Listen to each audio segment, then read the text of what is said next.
High বন্ধুরা, আশা করি তোমরা সবাই ভালো আছো আর আমিও ভালো আছি। তো কেমন আছো বন্ধুরা? আজ তো লক্ষ্মী পুজো, কোজাগরি লক্ষ্মী পুজো। সবার বাড়িতে বাড়িতে অবশ্যই পুজো হবে। অনেক প্রসাদ, অনেক আনন্দ, অনেক লাইটিং, প্রদীপ, অনেক কিছু, মোমবাতি, বাজি, অনেক কিছু হবে। তাই বলছি বন্ধুরা, আমারও অনেক কাজ আছে, বাজার করব, মন্দির পরিষ্কার করব, আর অনেক অনেক লাইটিং টাঙাতে হবে বাড়িতে। ছাদের উপরে গিয়ে সব লাইটিং টাঙাবো, লাইন করবো, অনেক কষ্ট, সেগুলো করবো আজকে। তোমরা দেখতে থাকো ভিডিওটা আর এনজয় করো ভিডিওটা দেখে। বন্ধুরা, ছাদের উপরে চলে এসেছি। এবার কিছু লাইটিং টাঙানো হয়ে গেছে, তো ক্যামেরাটা তখন ঠিক করা হয়নি। তো কিছুক্ষণ পর নিচে গিয়ে ক্যামেরাটা আনলাম, এনে আবার ফিটিংস করে তোমাদের শ্যুট করে দেখাচ্ছি। তো এবার লাইটিং টাঙানো আর 2-3টে কিছুটা বাকি আছে, তো ওগুলো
মা এসেছে উপরে, দেখতে এসেছে কি করছি, অনেকক্ষণ ধরে উপরে এসেছি তো, তাই।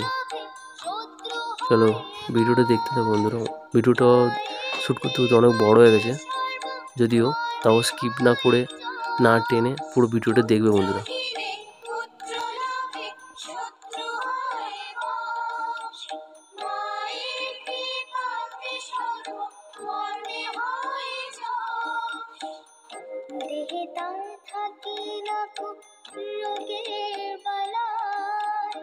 অন্য কষ্ট জীবনেতে কভু নাহি পায়।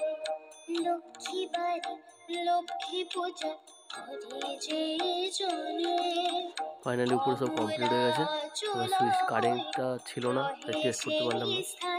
সব কিছু নিয়ে নিচে চলে যাচ্ছে। নিচে 2-3টে লাইটিং আছে, ওগুলো নিচে টাঙাবো। মন্দিরে আর নিচে গাছ ফাছ আছে, ওগুলো কিছু টাঙাবো। আর লাইনটা চেক করে নেবো। চলো নিচে গিয়ে এই লাইটিংগুলো টাঙিয়ে নিই, মন্দিরে সাদা টাঙাবো, আর একটা সুপুরি আছে, ওগুলো ওই গাছের মধ্যে দেবো। চলো বন্ধুরা, লাইটিংগুলো টাঙিয়ে নিই, দেখতে থাকো ভিডিওটা।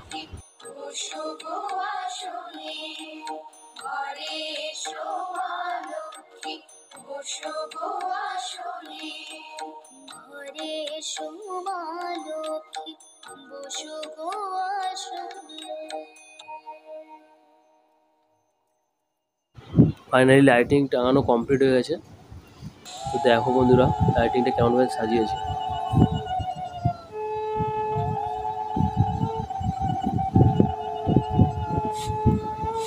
আসলে মাথায় লেগে যায় বলে ঠিকমতো সাজাতে পারিনি, তাই একটু তুলে মানে সাজিয়েছি উপর থেকে। আর এখানে ছোট্ট মতন একটা কাটা আছে যাতে শর্ট সার্কিটের কোনো প্রবলেম না হয়, তার জন্য একটু কাগজ দিয়ে ওটাকে পুরো ভালো করে করে দিচ্ছি, মানে চেপে দিচ্ছি আর কি, যাতে কোনো প্রবলেম না হয় পরবর্তী সময়। চলো দেখতে থাকো ভিডিওটা। বন্ধু তোমাদের বাড়িতেও কেমন পুজো হচ্ছে জানিও কমেন্টসে। বন্ধুরা চলো আমার মার সঙ্গে পরিচয় করি। এটা আমার মা। আমাদের মন্দির লক্ষ্মী পুজোর যেসব বাসনপত্র কাঁসা পিতলের এগুলো সব মাঝামাঝি হচ্ছে। আসলে পুজো হয় আগে খেতে হয়, তাই একটু নোংরা পড়ে গেছে। তো ওগুলো পুজো করলে সাধারণত ঘষে মেজে ধুয়ে পরিষ্কার করে ভালো করে তারপর পুজো করতে হয়, তাই ওগুলো ঘষা মাজা চলছে। এটা আমাদের মন্দির, পিছনে ঠাকুর। আর আমাদের লক্ষ্মীনারায়ণটাও পিতলের, তাই ওটাকেও ঘষা মাজা করতে হয়, মেজে পরিষ্কার করে তাই পুজো করতে হয়। সবুজ লাইটিংটা দেখতে পাচ্ছ, এটা নিয়ে আমি গাছের ওই দিকটা দেবো। তো ওদিকে ক্যামেরাটা সরাতে পারছি না, কারণ একা তো, তাই এগুলো ঘষা মাজা চলছে, দেখতে থাকো।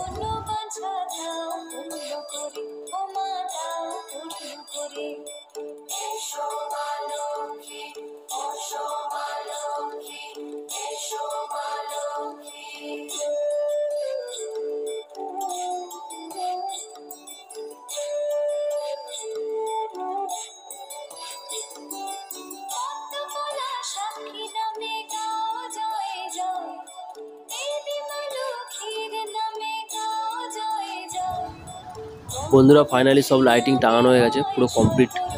মন্দিরে যেটা টাঙানোর কথা ছিল ওটাও টাঙানো হয়ে গেছে। উপরে তো আগে টাঙিয়ে নিয়েছি অলরেডি, তোমরা তো দেখলে ভিডিওটা, ঠিক আছে। আর এই নিচে একটা সবুজ লাইটিং ছিল যেটা ওই গাছের মধ্যে মানে ছড়িয়ে দিয়েছি। তো প্রস্তুতি পুরো তুঙ্গে, প্রায় প্রস্তুতি হয়ে গেছে। এরপরে যখন পুরো ফিটিংস হয়ে সন্ধ্যাবেলা পুজো আরম্ভ হবে, তখন লাইটিংগুলো কেমন জ্বললে কেমন দেখাবে সেটা তোমাদের দেখাবো। তো পরবর্তী ভিডিওটা দেখতে থাকো, জন্য ওয়েট করো তোমরা, ঠিক আছে বন্ধুরা। এটা আমাদের মন্দির, এটাও মন্দিরে লাইটিংয়ে টাঙিয়েছি। মা বাসন মাজছিল, ওটা ভিডিওর মধ্যে আছে, দেখতে পাবে তোমরা। এটা আমাদের রাধা কৃষ্ণ, ওইটা গোপাল দোলনায় বসে আছে। এটা লক্ষ্মীনারায়ণ পিতলের, এটা ঘষা মজা করে আবার পুজো হয়। এটা তো মাটির না যে বন্ধুরা ফেলে দেওয়া হবে। চলো ভিডিওটা দেখতে থাকো, আর লাইক কমেন্ট শেয়ার করতে ভুলবে না।